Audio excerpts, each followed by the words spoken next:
The Wikipedia definition of bullying is the use of force, coercion, or threat to abuse, aggressively dominate, or intimidate.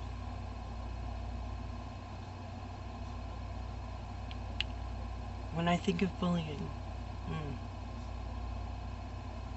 can go on to the Merriam-Webster definition of bullying: abuse and mistreatment of someone vulnerable by someone stronger or more powerful, or prone to or characterized by overbearing mistreatment and domination of others. Children can be bullied, but so can adults. Adult bullying can take many forms, including name-calling, criticizing, yelling, and threatening physical aggression. A bully might also exclude the victim, spread gossip, or treat the victim like a child. Besides causing emotional distress, bullying can affect the person's personal health, and this can happen to an adult or a child.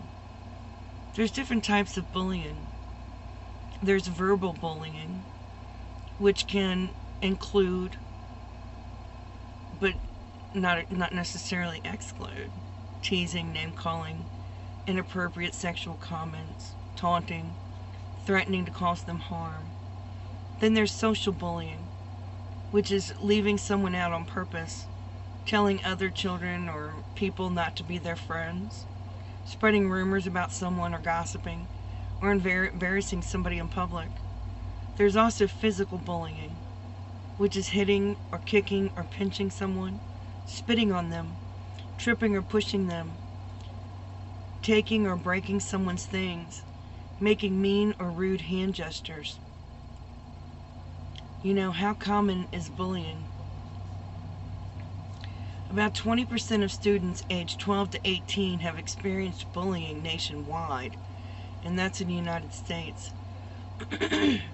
Of those students for ages 12 to 18 who reported being bullied, said they thought those who bullied them had the ability to influence other students' perception of them, 56%, had more social influence, 50%, were physically stronger or larger, 40%, and had more money, 31%.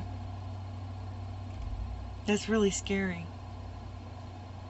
Bullying in schools nationwide, 19% of students in grades 9 to 12 report being bullied on school property in the 12 months prior to this survey. I got these surveys and this information from stopbullying.gov. The following percentages of students ages 12 to 18 had experienced bullying in various places at school. The hallway or the stairwell, 43%. Classroom, 42%. Cafeteria, 26%. Outside on school grounds, 21%. Online or text message, 15%. The bathroom or locker room, 12%. Somewhere else in the school building, 2%. Approximately 46% of students aged 12 to 18 who were bullied during the school year notified an adult about the bullying. It would be interesting to know how many of them had their bullying stopped. Cyberbullying. Among the students ages 12 to 18 who reported being bullied at school during the school year, 15% were bullied online or by text message. An estimated 14.9% of high school students were electronically bullied in the 12 months prior to that survey. Wow. Going back on to adults. The poll found, of those who had been bullied as an adult, 71% suffer from stress, 70% experience anxiety and depression, 55% report a loss of confidence, 39% suffer from sleep loss, 26% have headaches, 22% experience muscle tension or pain, 19% reported a mental breakdown, and 17% noted an inability to function day to day. For example, calling in sick frequently. And let's talk about the main thing, and this has affected me. There's a relationship between bullying and suicide, and it is complex. The fact is, the media should avoid oversimplifying the issue and insinuating or directly stating that bullying can cause suicide. The facts tell a different story. It is not accurate and potentially dangerous to present bullying as the cause or reason for a suicide, or to suggest that suicide is a natural response to bullying. Research indicates that persistent bullying can lead to or worsen feelings of isolation, rejection, exclusion, and despair, as well as depression and anxiety, which can contribute to suicidal behavior. The vast majority of young people who are bullied do not become suicidal. Most young people who die by suicide have multiple risk factors. For more information, you can find that there is a pamphlet from the CDC called The Relationship Between Bullying and Suicide, What We Know and What It Means for Schools. So, I've gotten into that, and I was reading that and what it says, and it tells you a little bit about suicide. And it says we don't know if bullying is a direct cause of suicide-related behavior, and that they do know that most youth who are involved in bullying do not necessarily engage in suicide-related behavior. However, those that have other risk factors, it will increase the chances of them committing suicide. But there is recent attention being focused on the relationship between bullying and suicide. It does raise awareness about serious harm that bullying does in youth involved in bullying in any way. It heightens the significant risk for our most vulnerable youth, youth with disabilities, youth with learning differences, and the LGBTQ youth. It encourages a conversation about the problem of bullying and suicide and promotes a collaboration around prevention locally and naturally. I hope nationally. I hope it does. You know, it really, they need to do something about it. You know, there's many different things that it can happen, because with bullying on a victim, there's many different levels that happen. It's emotional, there's emotional distress, exposure to some violence, family conflict, relationship problems, lack of connectedness to school, or there may not be supportive in the school environment to them. Sometimes they're exposed to alcohol, drug abuse. Sometimes they have physical disabilities or learning disabilities, lack of access to resources and support for some of these children. And some things can be done, and they need to be done to help these children. So what does this have to do with what I want to talk to you about with the anti-bullying campaign? Bullying has affected me in a very deeply personal way, in a very sad way. As many people who know me probably know, I lost my son. And there's a picture of him. My son was bullied. My son did have a learning disability. And my son got made fun of. He didn't deserve it. But he was bullied for years. But he never told us. We did not know. We had no idea.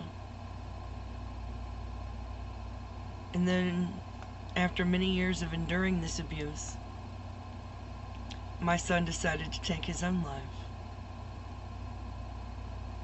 It's horrible. It's something no parent should ever have to do, to face losing a child. So, in my case, bullying did lead to suicide. What I want most people to get out of this is that there's help out there.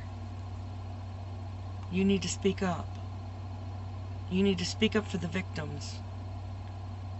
And if you are a victim, speak up. Ask for help. There is help out there. If you're a child, talk to an adult. If you're an adult, reach out to some friends. There is help out there. Someone will help you. You can get some counseling. There is a way through this. We can help you. But don't ever choose the route of taking your own life. Bullying affects the victim, but it affects the family of the victim. It affects my husband and I and my other children. And it will be a long-standing effect. I miss my son every minute of every hour of every day. I truly wish he would have said something. I would have moved heaven and earth for my son. I truly would. If you're experiencing the abuse of a bully, speak up. We can do something together. We can help you. There's definitely help out there. If you're being bullied, you can call the National Suicide Prevention Lifeline. They'll talk to you. That's what they're there for. You don't have to call them just because you're contemplating suicide at the moment. You can call them because you need help. But they'll listen to you. They're wonderful. Their number is 1-800-273-TALK. That's the number for the United States. Call them and talk to them. You know, tell them, hey, I need help. I need help. Now, if you're not experiencing any form of bullying or anything like that, what can you do? Well, if you're a crocheter or knitter, you can make hats for Hat Not Hate. If you witness someone being bullied, you can stand up for them. That's what you can do. You can say, hey, this isn't right. Stand up for them. That's what you can do. There are so many things that you can do just to help out. But I hope this video made sense. I won't lie, it was difficult for me. It was. But I hope maybe you got one thing out of it at least. If anything. But I'm going to include some pictures of my son. Just so you can see how beautiful he was. In the meantime, please stay safe. Be kind to one another. Life is too short. I love you all. Many blessings.